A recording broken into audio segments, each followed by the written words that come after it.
गांधी जी बड़े पैसे वाले परिवार में थे। गांधी जी के पिताजी राजकोट रियासत के दीवान थे। क्या थे? या पोरबंदर, पोरबंदर जहां उनका जन्म हुआ था वहां के क्या थे? दीवान। दीवान का मतलब उस टाइम का वित्त मंत्री। अब साहब पैसे वाले परिवार के हैं तो पढ़ने के लिए लंदन गए। पढ़ने के लिए कहां गए? कहां गए? उस टाइम आज के 150 साल पहले पढ़ने के लिए कहां गए? आप 150 साल बाद में जयपुर आए हो हैं? उसमें भी आपके घर वाले दिन में 3 बार फोन करते हैं, 10,000 रुपए भेजते हैं महीने के। तुम बर्बाद मत कर देना इनको, पढ़ाई करना। आपको क्या पापा, लंदन तो आपने भेजा नहीं। अब भाई लंदन से पढ़ के वापस आ गए कानून की पढ़ाई। आने के बाद कानून की पढ़ाई की तो वकील बनो। तो गांधी जी कोर्ट में गए वकील बनने के लिए, पर वैसा वकालत चली नहीं। गांधी जी की आवाज महिलाओं जैसी थी, इसलिए जज साहब हंसने लगे। जज साहब ने कहा रहे इसके मूछे हैं, बोलता लुगाइयों की तरह, कहां से लाए रहे? कुल मिला के गांधी जी के ज्यादा मुकदमे चले। जिन जिन लोगों ने आगे एडवांस जमा कराया तो उन्होंने वापस ले लिया। तू फांसी लगवाएगा यार, तू हमें वापस दे दे। फिर गांधी जी ने एक स्कूल में पढ़ाना शुरू किया, प्राइमरी स्कूल। और स्कूल के अंदर जो बच्चे थे उन्होंने जाके प्रिंसिपल सर को शिकायत लगाई, इससे अच्छा तो मैडम ही लगा दो। बोलते वैसे ही हैं, देखते हैं तब सर दिखते हैं, इससे ज्यादा मैम ही ठीक रहे। इसलिए हम इनसे पढ़ेंगे। विवेकानंद जी और गांधी जी दोनों को बच्चों का रिजेक्ट किया हुआ है। विवेकानंद जी ईश्वर चंद्र विद्यासागर की स्कूल में पढ़ाते थे। हम पढ़ते ईश्वर चंद्र विद्यासागर 35 स्कूलों से जुड़े हुए थे। विवेकानंद जी एक में टीचर थे, बच्चों ने कहा अच्छा नहीं पढ़ाते। इसका मतलब है बंदा किसी एक फील्ड में रिजेक्ट हो सकता है, इसका मतलब ये नहीं है कि वो सारी फील्ड में रिजेक्ट हो गया। बड़े बड़े लोग देख लो, मैंने बताया था बंकिम चंद्र चटर्जी ग्रेस से पास हुए, बताया था। इसलिए हमेशा मनुष्य अनंत संभावनाएं लिए हुए बैठा है। आपको खुद को ही नहीं पता आप में कितनी संभावनाएं, किस फील्ड की संभावनाएं। कभी फूटेगा ज्वालामुखी आपके अंदर का, किस फील्ड में क्या कांड कर जाओगे आपको खुद को भी पता। तो गांधी जी अब यहाँ, गांधी जी ने फिर एक दुकान खोली, फैक्ट्री लगाई। वो फैक्ट्री भी ढंग से काम की नहीं। तो गांधी जी कुल मिला के घर पे एकदम यूं लोनली लोनली फील कर रहे हैं। तो गांधी जी के परिवार के एक दोस्त थे, उनका नाम था अब्दुल्ला भाई। क्या नाम था? अब्दुल्ला भाई अफ्रीका में जाके बिजनेस करने लगे। पर अब्दुल्ला भाई का अफ्रीका में अपने भाइयों के साथ में प्रॉपर्टी डिस्प्यूट हो गया।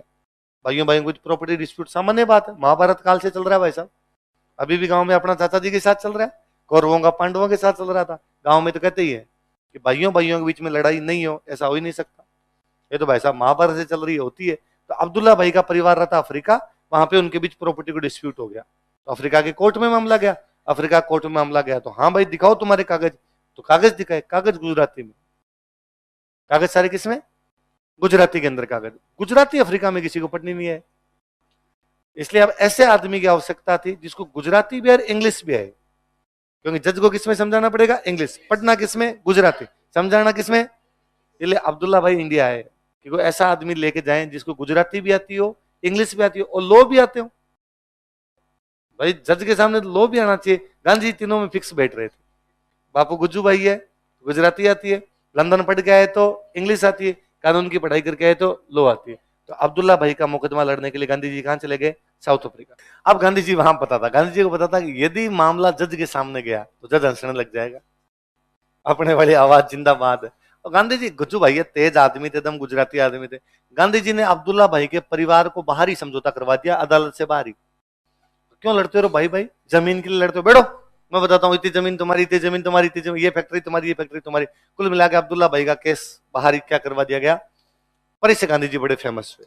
और वहां जो इंडियंस रहते थे ना भाई, अफ्रीका में ज्यादातर इंडियंस गरीब लोग गए थे, बाहर कमाने के लिए गए थे। तो उस समय गरीब लोगों को अंग्रेज ले लेके जाते थे, ज्यादा पढ़े लिखे थे नहीं।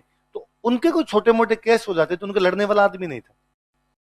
भाई होता क्या है, गरीब आदमी को दोनों चीज चाहिए। एक तो उसका केस लड़ने वाला बंदा हो जो ढंग से जज के सामने बोल सके, दूसरा वो उसको समझा तो सके वकील को।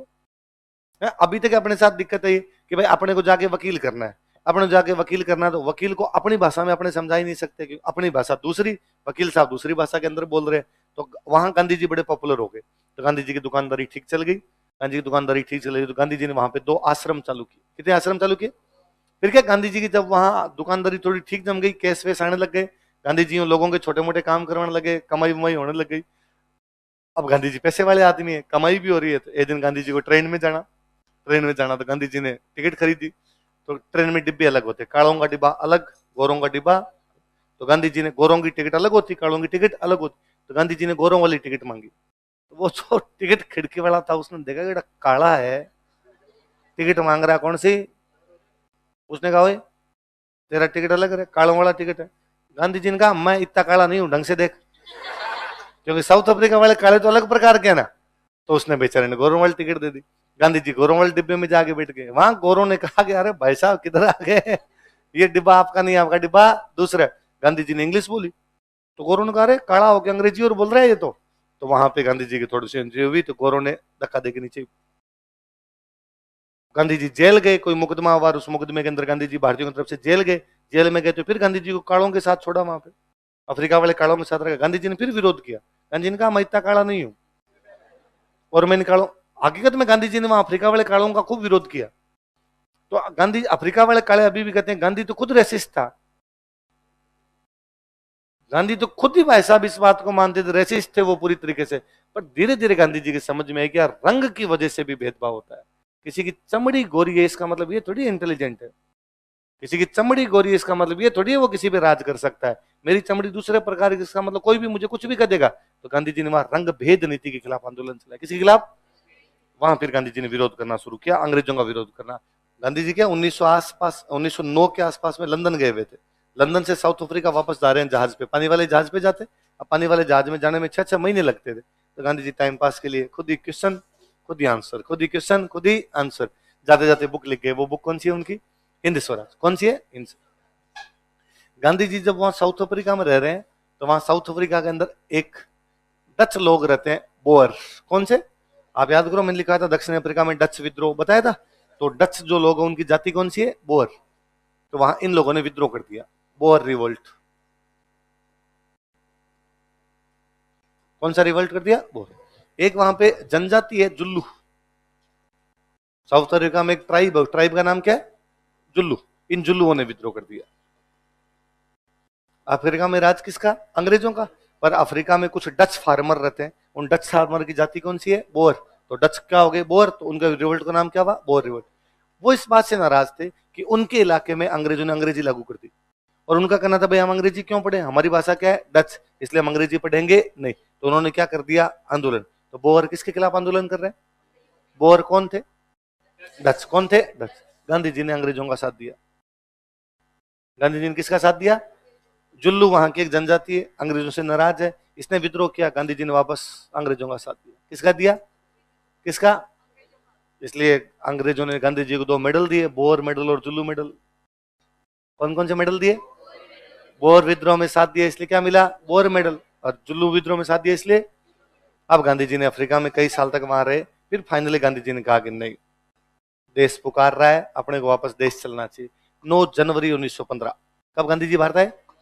9 जनवरी 1915। अब क्या, गांधी जी इंडिया आने से पहले बड़े पॉपुलर हो गए थे। एक तो भारत के एक नेता उन दिनों अफ्रीका जाके आए थे, गोपाल कृष्ण गोखले।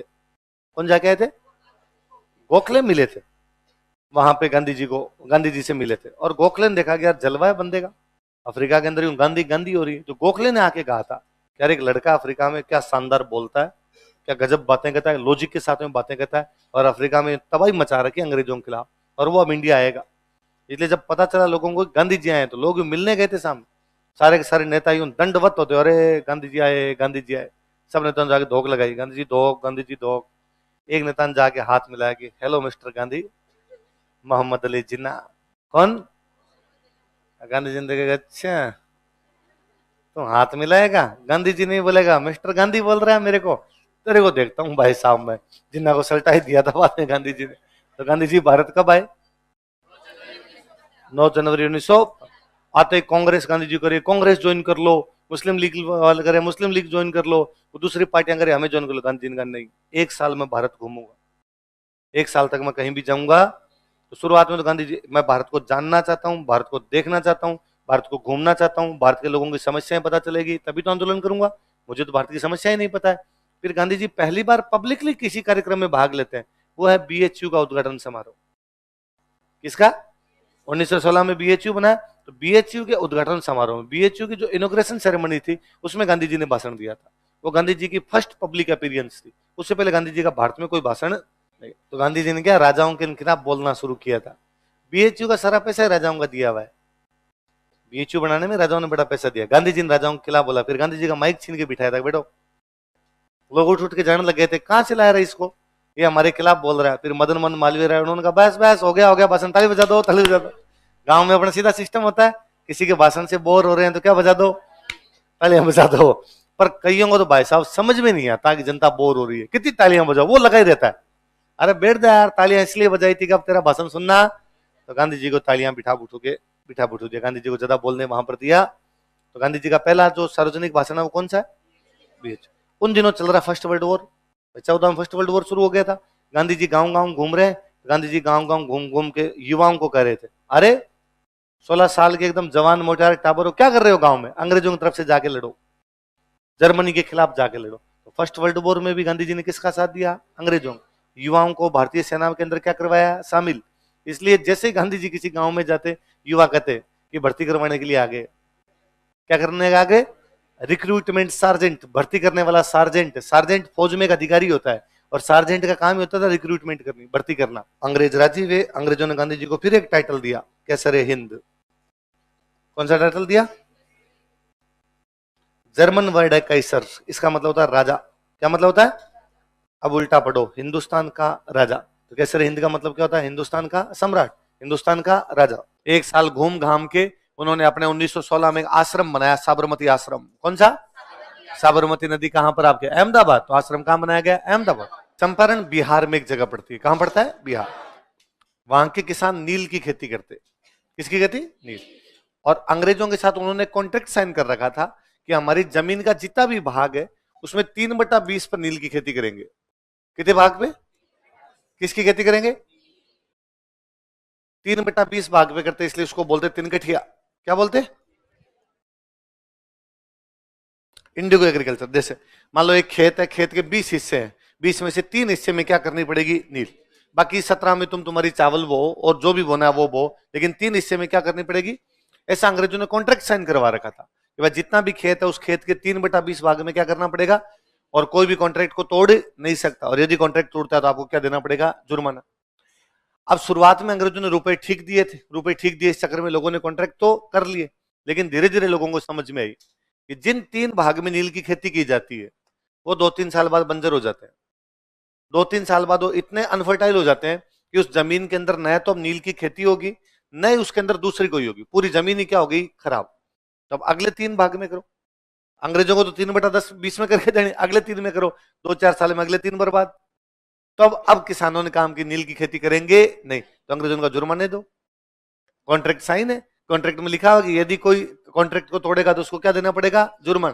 किसान परेशान, एक तो खेत बर्बाद हो गया, ऊपर से क्या देने पड़ रहे हैं अपने को, जुर्मान। उन किसानों में एक किसान थे, उनका नाम था राजकुमार शुक्ल। क्या नाम था, क्या नाम है किसान का, और राजकुमार शुक्ल देख रहे हैं यार कौन आदमी आके इस प्रकार का अपने आंदोलन कर सकता है। गांधी जी 1916 के अंदर ये इंडिया में 1916 में कांग्रेस का एक बहुत महत्वपूर्ण अधिवेशन हुआ लखनऊ। कौन सा हुआ, और गांधी जी ने लखनऊ अधिवेशन में भाग लिया था। लेकिन तब गांधी जी इतने बड़े नेता नहीं थे, इसलिए देख लो लखनऊ अधिवेशन में बड़े बड़े काम हुए पर गांधी जी का कहीं नाम नहीं है। हम पढ़ रहे नरम दल और गरम दल में समझौता हुआ, किसने करवाया कि तिलक और हेनरी बेसेंट। कांग्रेस और मुस्लिम लीग के बीच समझौता हुआ, किसने करवाया कि तिलक और जिन्ना। गांधी जी का कहीं नाम, गांधी जी चुपचाप साइड में बैठे थे। तो गांधी जी जो चुपचाप साइड में बैठे थे वहां आके उनसे एक आदमी मिला, क्या नाम था, राजकुमार। और उसने आका कि बापू चरण स्पर्श, मैं चंपारण से आया हूं, बिहार में एक जगह पड़ती है, हम वहां नील की खेती करते हैं, अंग्रेजों से कॉन्ट्रैक्ट है, 3/20 भाग पर नील की खेती करना जरूरी है। तो उसको क्या बोलते हैं, तिनकठिया। क्या बोलते हैं, लेकिन उससे हमारी जमीन खराब होने लगी, जमीन जो फर्टाइल अब बची नहीं, इसलिए हम उस खेती को छोड़ना चाहते हैं। लेकिन यदि हम खेती छोड़ते हैं तो अंग्रेज हम पर क्या लगाते हैं, जुर्मा। बाबू ने मैं क्या करूं, आप चलिए आंदोलन कीजिए। बापू ने पंचायती नहीं फालतू, रमन हो यहाँ से।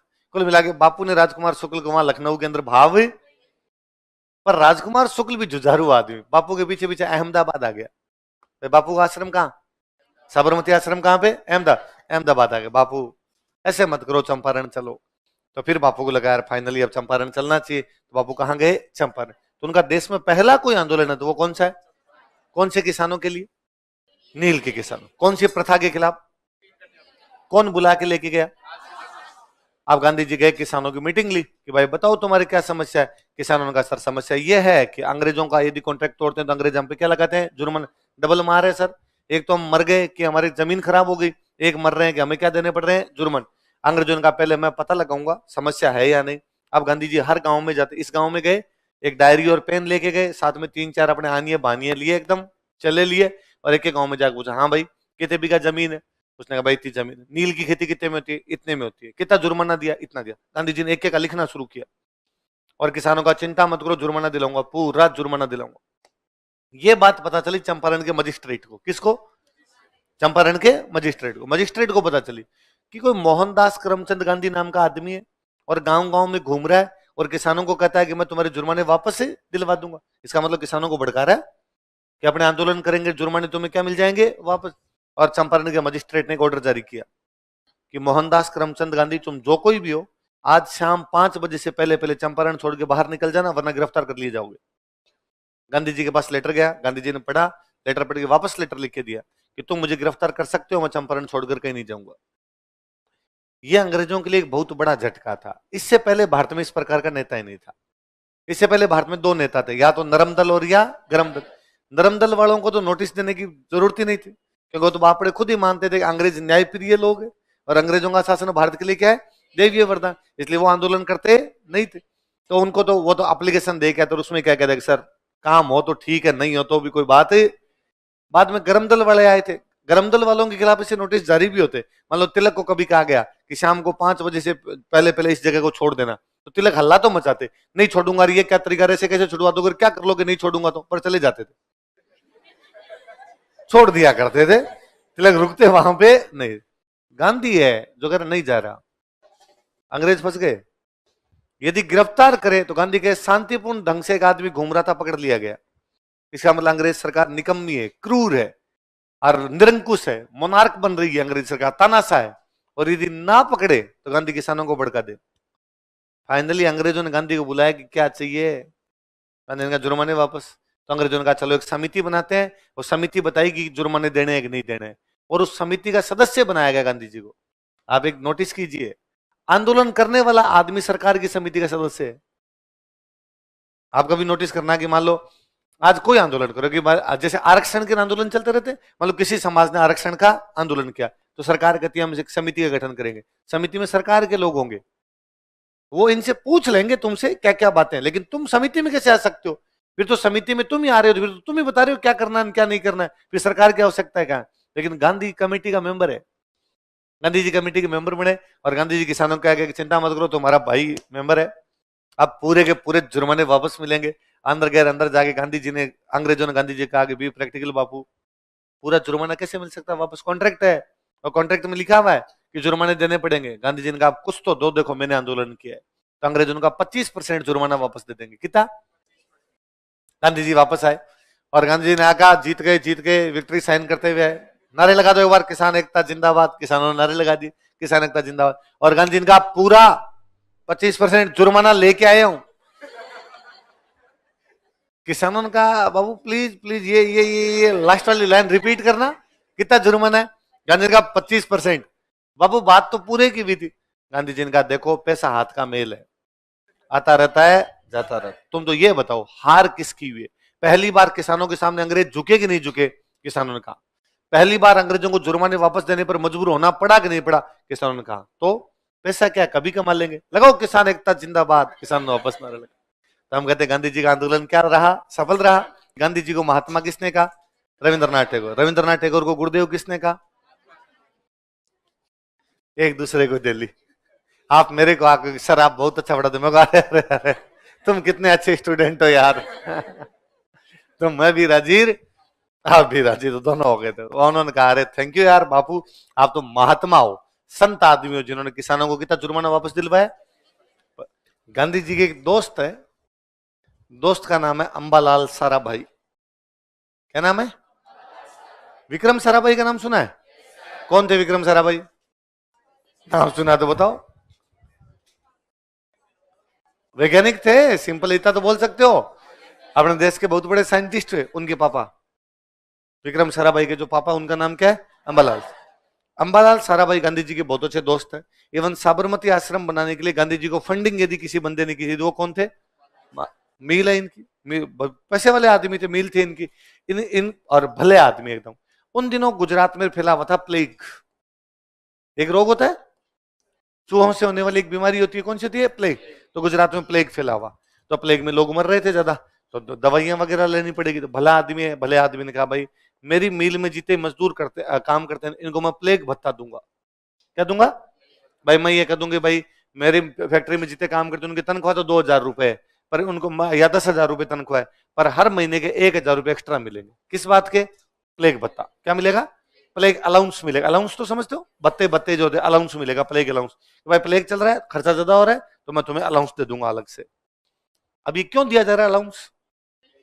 प्लेग चल रहा है। अब यदि प्लेग समाप्त हो जाता तो बंद कर देना चाहिए, पर भारत में एक बार कोई चीज मिल जाए फिर इसको बंद अब जब बंद की तो मजदूरों ने कहा किस बात की? तो उसने कहा भाई साहब प्लेग में दिए थे, प्लेग समाप्त तो भत्ता भी समाप्त। मजदूरों ने कहा महंगाई बढ़ गई तो हमारा तनख्वाह बढ़ा। उसने कहा तनख्वाह उनका फर्जी बातें मत करो।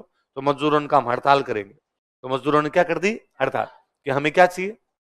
प्लेग भत्ता। क्या चाहिए? प्लेग भत्ता। प्लेग भत्ता बंद किया तो मजदूरों ने हड़ताल कर दी। तो मजदूर गए गांधी जी के पास। गांधी जी किसके दोस्त हैं? गांधी जी के पास गए, गांधी जी ने जाकर हड़ताल करो, मैं तुम्हारे साथ हूं। अंबालाल साराभाई ने गांधी जी को कहा कि बापू यार मैं दोस्त हूं, शाम को दोनों साथ बैठते हैं अपने, और तुम मेरे खिलाफ हड़ताल करवा रहा है। गांधी ने कहा नहीं, दोस्ती दोस्ती की जगह बिजनेस, नया ठेका मिला है मुश्किल से, तू कह रहा है कि भाई साहब इसमें बंद कर दो। नहीं ऐसा नहीं होगा। तो उसने कहा फिर वह कोई बात नहीं, फिर मजदूरों का करो तुम हड़ताल। गांधी कहने पर हड़ताल कर रहे हो, मैं देता हूं प्लेग भत्ता। तो गांधी जी खुद भूख हड़ताल पर बैठ गए। गांधी ने कहा मैं भूख हड़ताल पर बैठा हूं। अंबालाल साराभाई ने कहा भले ही बैठ, मैं प्लेग भत्ता तो दूंगा नहीं। अंबालाल साराभाई की एक बहन और है, उनका नाम है अनुसुईया बेन। क्या नाम है? अनुसुईया बेन। अब वो गुजराती में बेन तो सबके लगाते ही, विमला बेन, कमला बेन, वैसे नाम होते हैं गुजरातियों के। दया बेन, तुम दया बेन को जानते हो सारे, है ना? हे भगवान, तुम ऐसे ऐसे सीरियल देखते रहते हो। तो दया बेन जैसे आपके। तो अनुसुईया बेन किसकी बहन है? अब ये साबरमती आश्रम के सदस्य हो रहे हैं। तो उधर से दबाव आया कि गांधी जी तुम्हारे भाई के खिलाफ हड़ताल बैठे और तुम्हारा भूख हड़ताल पर बैठे, ऐसे तो गांधी जी मर जाएंगे, तुम्हारा भाई प्लेग भत्ता नहीं दे रहा। और बहन ने जाके भाई पे दबाव डाला कि यदि मोहनदास के कुछ हो गया ना, तो अंबालाल साराभाई ने बुलाया गांधी जी को, बुलाकर क्या चाहिए? गांधी का प्लेग भत्ता। और किस मजदूरों का कि पूरा प्लेग भत्ता लेके आएंगे, चिंता मत करो। अंदर जाके अंबालाल साराभाई ने कहा बी मेच्योर बापू, पूरा कैसे दे सकते हैं यार? गांधी ने कहा कुछ तो दो। उसने कहा 25%। गांधी जी ने कहा इतना तो मैंने पिछले आंदोलन में दिलवाया, अब तो मेरी रेट बढ़ गई थोड़ी। तो उसने कहा 35। कितना? पहले वो 20% दे रहा था, जब मजदूरों ने हड़ताल की थी तब कितना दे रहा था? 20। पर गांधी जी ने किसी मजदूरों का नहीं मानना नहीं है, पूरा लेंगे। लेकिन अब गांधी जी खुद कितने पे मान के, और बाहर आते ही मजदूरों का नारा लगा दो, मजदूर एकता जिंदाबाद, और पूरा 35% जो प्लेग भत्ता लेके आए। मजदूरों ने कहा बापू ये, गांधी ने कहा हाथ का मेल है, पैसा कभी भी कमाया जा सकता है, पर मालिक झुका कि नहीं झुका के? हाँ साहब। उसको बात माननी पड़ी कि नहीं पड़ी? माननी पड़ी। अपनी बातें स्वीकार करनी पड़ी, करनी पड़ी, बस पैसा और कमा लेंगे। उस साल गुजरात में, खेड़ा में, बेसिकली खेड़ा गुजरात में एक जगह पड़ती है, वहां किसानों की फसलें खराब हो गई थी, लेकिन उसके बावजूद अंग्रेज कर ले रहे थे। पहले अपने ये था कि राजाओं के टाइम में थोड़ा था कि यदि फसलें खराब हो जाती तो कभी राजा महाराजा कर लेते नहीं थे। अंग्रेज इन बातों पर ध्यान नहीं देते, भाई कर लेना तो लेना, खराब होगी तुम जानो, तुम्हारा काम जानो, टैक्स जमा करवाओ। गांधी जी उस समय गुजरात किसान सभा के अध्यक्ष हैं। किसके अध्यक्ष हैं? मेरे को तो ये बड़ा अजीब लगता है कि गांधी जी किसके अध्यक्ष हैं? किसके हैं? गांधी जी की 7 पीढ़ियों में किसी ने खेती नहीं की। गांधी जी किसान सभा के अध्यक्ष हैं। किसके अध्यक्ष हैं? तो बापू सब पे हाथ फेर के रखता था। किसानों का और गांधी जी का क्या लेना देना यार? पर किसानों ने कहा कि नहीं, हमारे नेता कैसे हो गांधी जी। गांधी जी को यूं खेत में ले जा खड़ा कर दिया जाए कि बताओ सरसों कौन सी है, तारामीरा कौन सा है, तो गांधी जी को समझ नहीं आए। तो मन ही मन सोच रहे हो सर ये तो हमारी नहीं समझ में। ये सचान तुमने कि सरसों कौन सी है, तारामीरा, किस किस को सरसों और तारामीरा में अंतर समझ में आ जाए? समझ देखे हुए तारामीरा देखा हुआ अलग से?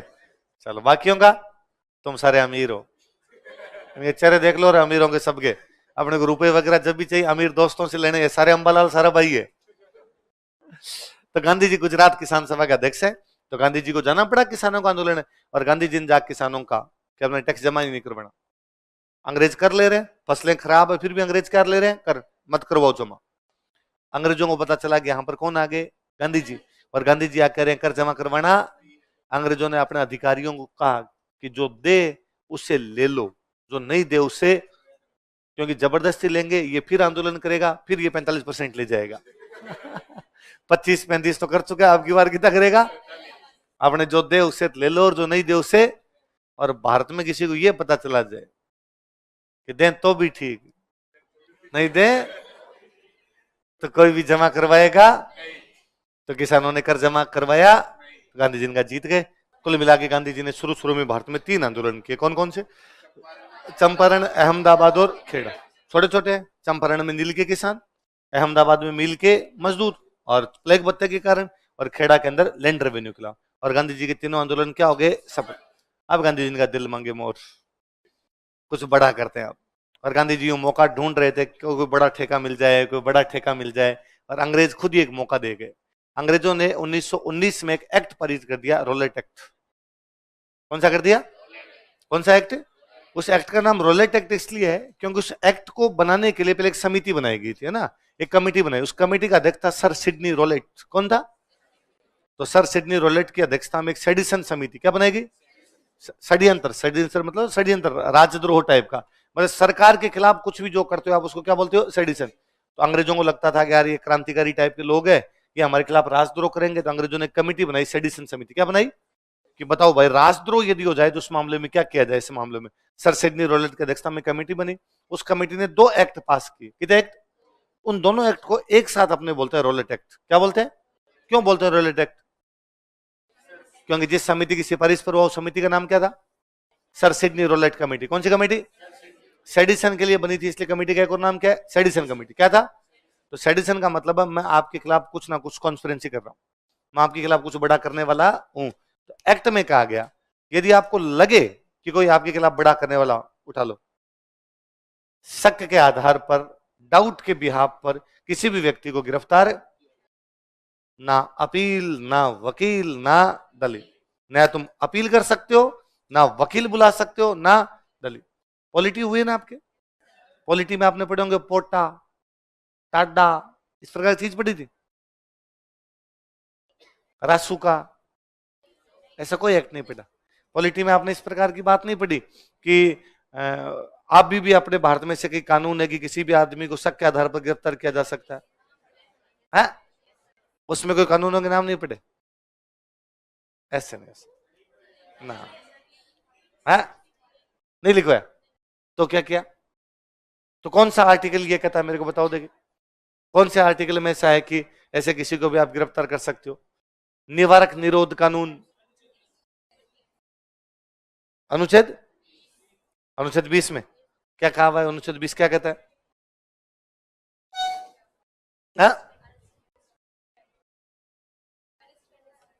अरेस्ट करने से पहले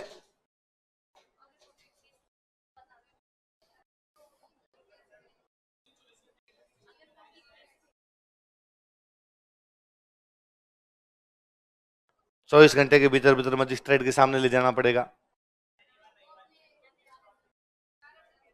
तो कौन से केस में उसको गिरफ्तार किया जाए? हा? हा? राष्ट्र के खिलाफ द्रोह करता हो तो उसका कोई कानून तो होगा। ऐसे कैसे भाई? आप फिल्मों में नहीं देखते भाई मुझे किस धारा के तहत गिरफ्तार किया जा रहा है, कौन से कानून के तहत गिरफ्तार? तो किसी गिरफ्तार करने से पहले कोई कानून तो होगा। है? कौन सा कानून जिसमें यूं उठा लो किसी को भी जाके आप?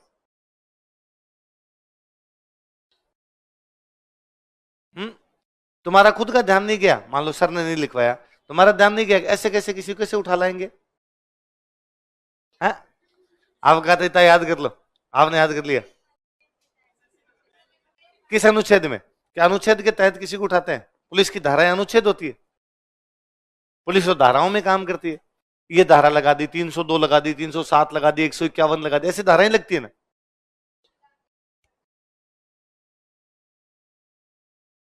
कर सकते हैं भाई, मैं कहता हूं देश के खिलाफ हिंसा बढ़ाने के लिए किसी को भी गिरफ्तार किसी कानून के तहत तो करेंगे।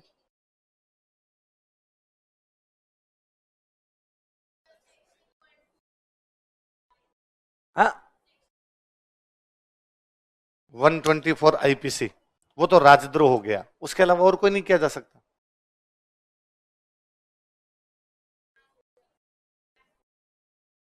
नार्कोटिक्स वाले एक्ट होते हैं उसमें किया जा सकता है, और आर्म्स एक्ट में गिरफ्तार किया जा सकता है, और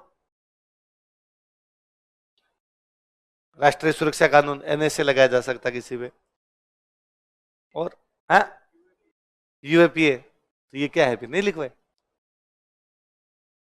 लिखवाए थे ऐसे, ऐसे लिखवाए थे। तू बता, अनुच्छेद 20। हाँ हाँ, कल पॉलिटी का सारे लोग रजिस्टर लेके आओगे, मैं चेक करूंगा।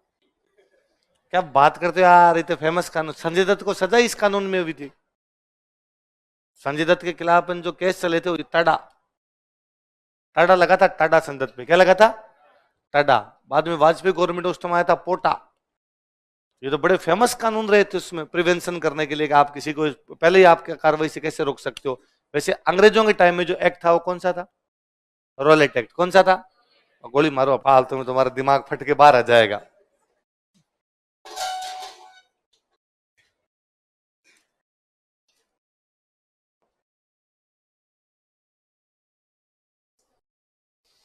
पढ़ते नहीं यार आप लोग।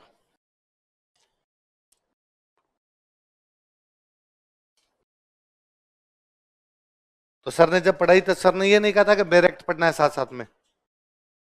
बैरेक्ट जानते हो तुम क्या होता।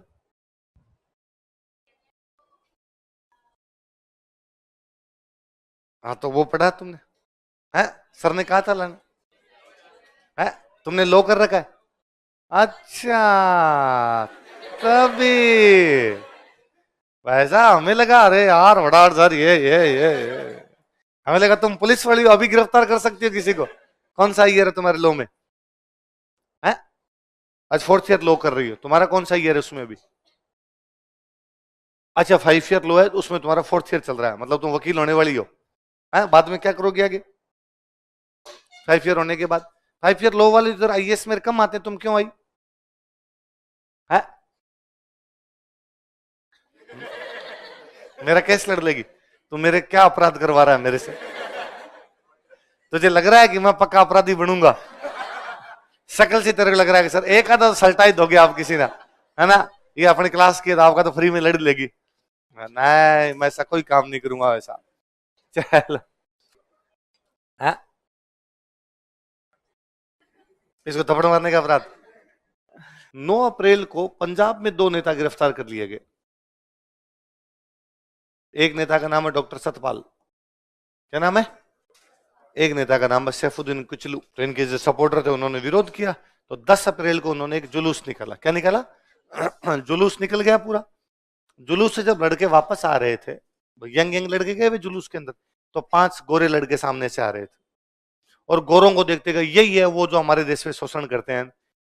लड़कों की भीड़ ने उन 5 गोरों को पीट पीट के मार दिया।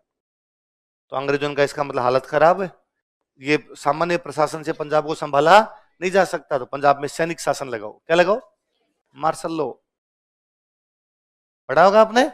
तो पंजाब में क्या लागू कर दिया गया, मार्शल लॉ का मतलब है कि भाई एक तो था सामान्य प्रशासन, भाई पुलिस संभाल ले, पुलिस से नहीं संभले तो बाद में कौन संभाले, सेना। अंग्रेजों ने पंजाब में क्या लागू कर दिया, क्या लागू कर दिया, मार्शल। कब, 10 तारीख को, 10 अप्रैल को घटना हुई। 3 दिन बाद पंजाब का एक शहर है अमृतसर, कौन सा शहर है, वैसाखी का मेला लग रहा है। किसका मेला, 13 अप्रैल को सिखों का बड़ा त्योहार होता है वैसाखी, पंजाब का न्यू ईयर होता है। पंजाब का न्यू ईयर था, वो वैसाखी का मेला मना रहे थे। अब मेले में खूब सारी भीड़ होती है, मार्शल लॉ के अंदर भीड़ इकट्ठी नहीं हो सकती। एक तो मेले के चक्कर में थोड़ी भीड़ ज्यादा इकट्ठी हो रखी थी, फिर वहां कुछ अपने जैसे कोई लड़के खड़े थे और उन्होंने नारे लगा दिए, डॉक्टर सतपाल जिंदाबाद, सैफुद्दीन किचलू जिंदाबाद। तो वहां जो पुलिस खड़ी थी, सिक्योरिटी खड़ी थी, उन्होंने डायर को फोन किया। डायर अमृतसर का इंचार्ज था, मार्शल लॉ में सेना के पास चला जाएगा, जनरल डायर। उसको जिम्मेदारी थी भाई तुम संभालो। और मैसेज किया कि सर यहाँ भीड़ के अंदर डॉक्टर सतपाल और शहबुद्दीन किचलू के नारे लग रहे हैं, और यदि भीड़ अनकंट्रोल्ड हो गई और शहर में निकल गई तो डायर ने कहा मैं आ रहा हूं। डायर आया, चारों तरफ से जलियांवाला बाग, जलियांवाला बाग में चल रहा था मेला, चारों तरफ से जलियांवाला बाग को घेरा गया, और जलियांवाला बाग को घेर के उसने वापस घोषणा की कि सारे लोग अभी के अभी बाग से निकल जाएं। लेकिन अब वो मेला चल रहा था, मेले में चारों तरफ बम्बू बज रहे, कोई किधर ही वो कुछ चीज बेच रहा है उसकी आवाजें आ रही है, कोई मनोरंजन के साधनों की तरफ उधर जा रहा है, कोई हिंडे हिंड रहा है, तो सब लोग अपनी अपनी मस्ती के अंदर थे, तो किसी ने ध्यान ही नहीं दिया। उसने दूसरी चेतावनी दी नहीं, उसने फायरिंग कर दी। लोग फायरिंग में मरे कम, भगदड़ में मरे ज्यादा। लोग फायरिंग में मरे कम, वहां एक कुआं था, जान बचाने के लिए कुएं में कूद गए। अब कुएं में एक के ऊपर दूसरा, दूसरे के ऊपर तीसरा, तो वैसे लोग मर। हम कहते हैं कि लगभग 1500 के आसपास लोग थे। कितने लोग थे? गवर्नमेंट का आंकड़ा कहता है कि 379। कितने लोग मरे गए? ये अपना जलियांवाला बाग हत्याकांड था। कांग्रेस हाथों हाथ गई। अब देखो ये घटना कब की है? 13 अप्रैल 1919। अब मुझे बताओ उस टाइम कांग्रेस का अध्यक्ष कौन है? मोतीलाल नेहरू। कौन है? मैंने लिखवाया था आपको, 1918 में मोतीलाल नेहरू अध्यक्ष है। 1918 से 1919 तक वही रहेंगे, तो मोतीलाल नेहरू अध्यक्ष है। तो कांग्रेस ने एक समिति बनाई मोतीलाल नेहरू के नेतृत्व में। अरे मोतीलाल नेहरू नहीं, मदन मोहन मालवीय। 1918 में मदन मोहन मालवीय अध्यक्ष, 18 से 19 तक वो रहेंगे ना। लिखो, काटो सही करो, मोतीलाल नेहरू ने। मुझे लगा मैं कहाँ मिस कर गया।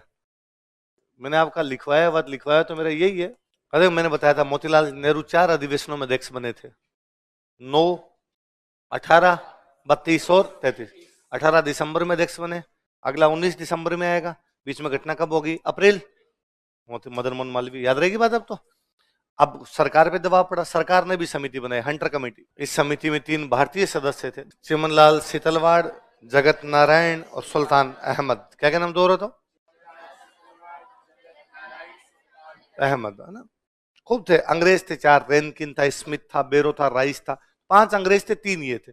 इन तीनों ने विरोध भी किया, उनका नहीं भाई गलत हुआ है तो गलत हुआ है। लेकिन अंग्रेज एक तरफ हो गए, उनका डायर की कोई भी गलती, डायर मामले को संभाल नहीं पाया था, बाकी उसकी कोई भी गलती नहीं।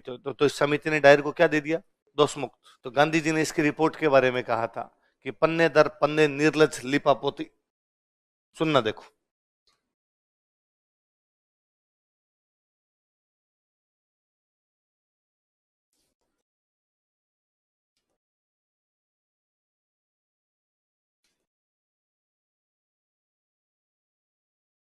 क्या कहा बताओ, देखिए।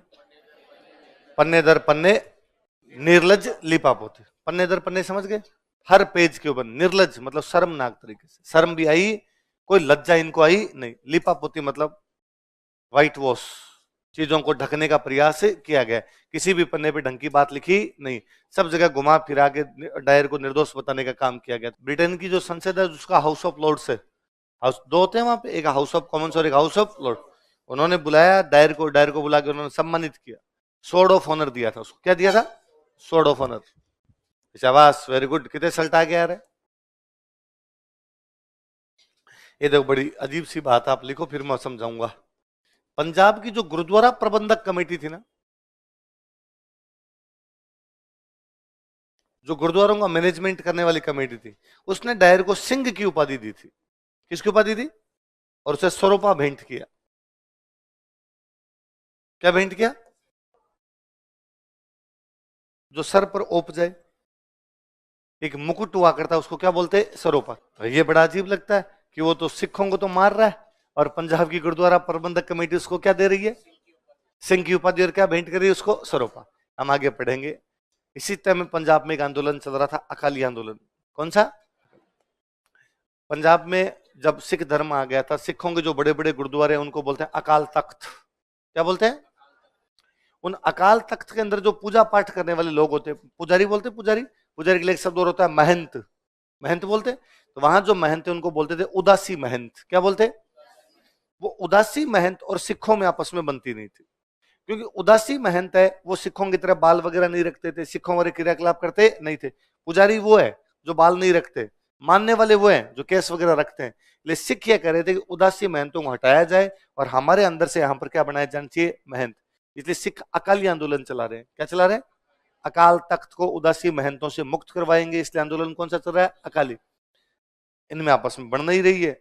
डायर ये कर देता है तो गुरुद्वारा प्रबंधक कमेटी ने डायर को किसकी उपाधि दे दी? सिंह। और क्या भेंट किया?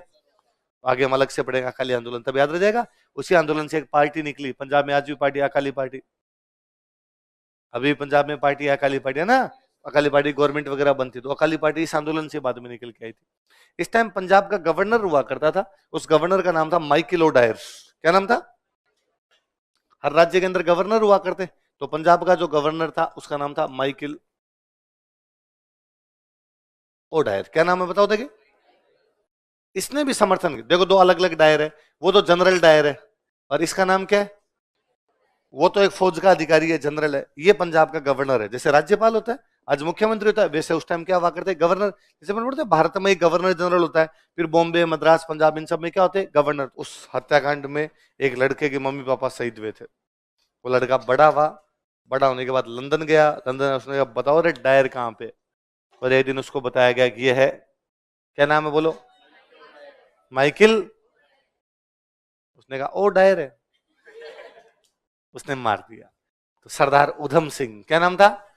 तो सरदार उधम सिंह किसको मार के आते हैं? क्योंकि वो पहले मर गया था। उनका वो तो मर गया, दूसरा कौन डायर रह गया? ओ डायर है, ओ डायर अल्लाह है, इसको सल्टा दो। अंग्रेजों ने सरदार उधम सिंह को फांसी लगा दी थी। रविंद्रनाथ टैगोर ने अपने नाइटहुड की उपाधि लौटा दी जलियांवाला बाग हत्याकांड के विरोध। अंग्रेजों के जो भी खास लोग हुआ करते उनको नाइटहुड की उपाधियां मिली। जैसे अपने यहाँ पर नहीं होती अभी भी, भारत रत्न नहीं मिलते इस प्रकार के, उस टाइम में पद्मश्री, पद्म भूषण नहीं है, ये उनके अंग्रेजों की उपाधियां थी। नाइटहुड, कैसर हिंद, इस प्रकार की। जैसे एक बीच में देखो 1909 का अधिनियम पढ़ा, तब हमने पढ़ा था कि गवर्नर जनरल की कार्यकारी परिषद में एक सदस्य भारतीय होगा, और वो सदस्य लिए गए थे अपने एसवी सिंह। इस टाइम एक सदस्य जो थे वो थे शंकरन नायर। कौन थे? इस्तीफा दे देते हैं। इनका भाई जिस सरकार ने इस प्रकार की फायरिंग करवा दी, उस सरकार का हिस्सा में बनना नहीं चाहता।